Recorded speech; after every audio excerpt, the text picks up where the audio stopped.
cette kermesse a été organisée pour payer les frais de la peinture de l'église, de la voûte de l'église. Et je ne me rappelle plus le nom du peintre de Douarnenez qui avait fait donc plein d'étoiles dans la voûte. On l'a appelé la kermesse aux étoiles.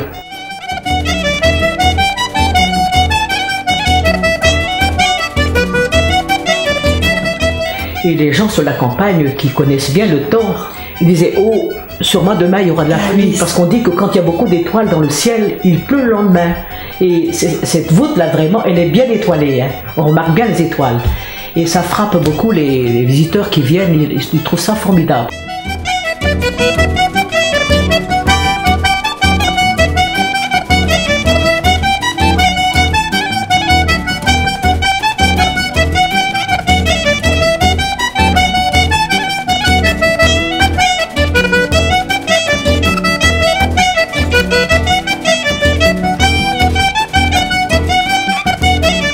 Il y avait donc un char avec des mariés qui étaient à l'époque fiancés, c'était monsieur et madame Crozon qui habitent là derrière l'église. Et donc c'était eux les futurs mariés, ils étaient en fiancés. Et le frein avait lâché et le char à banc avait failli dévaler dans le ravin là.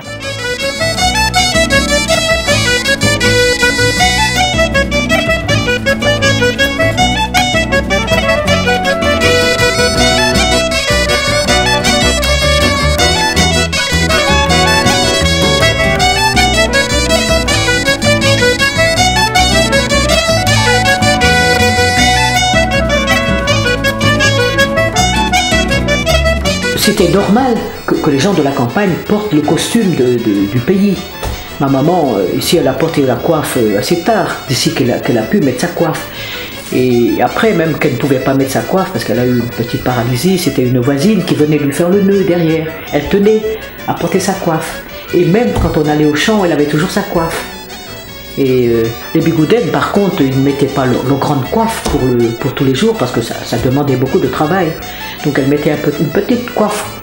Et parce que pour mettre cette coiffe là en dessous, il faut mettre encore d'autres choses. Mais ici, la coiffe de Douarnenez que portaient nos mamans, c'était la coiffe de Juc, bien sûr.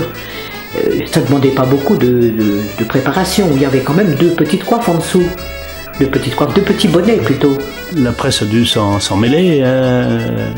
Dans les reportages, on a dû porter l'accent sur l'importance, la beauté de ces costumes. À ce moment-là, c'est entré dans les esprits, et puis puisqu'on trouve que c'est bien, on va les ressortir encore plus, quoi. Et puis on va les faire de plus en plus beaux, et puis veiller à ce que leur restauration soit la plus réussie possible.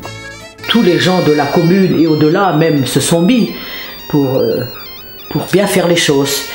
Et cette manifestation, cette kermesse se tenait là, sur la colline du Moulin qui appartenait autrefois à la famille de Christiane, la famille Asquette. Et je me rappelle, nous, alors les jeunes dont Christiane faisait partie, nous tenions la loterie et on avait eu un bénéfice fou. On avait bien travaillé, bon, on était 5-6 jeunes toutes costumées. Alors on a tiré, on allait dans la foule, et puis alors bon, les gens ne pouvaient pas nous résister, ils achetaient plein de billets. Alors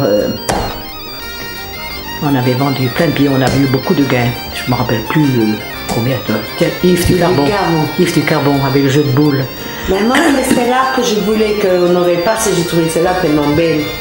C'est la plus jolie kermesse que j'ai jamais vue. Je crois. Il a dû, dans le dernier demi-siècle, y en avoir celle de 54, il y en a une en 70, ce sont peut-être les deux seules. C'était souvent pour financer un projet de l'école. Ça attirait beaucoup de monde. Toute la population du Juc était intéressée par la réalisation du projet, qui était indispensable ou très, très souhaité par la population. L'école de Juc, je ne me souviens plus combien d'élèves qu'il y avait, mais il y avait... maintenant, ils sont une trentaine, je crois, et à ce moment-là, c'était certainement 3 fois plus. Les kermesses qu'il y avait, on passait dans les fermes pour ramasser les poulets, du beurre, des bouteilles de vin ou des bouteilles. Il y avait un charron qui passait, chaque quartier avait un rayon à parcourir, quoi. Marie, C'est la première là. Marie. Allez, prenez monsieur, dame, oui, tu vois.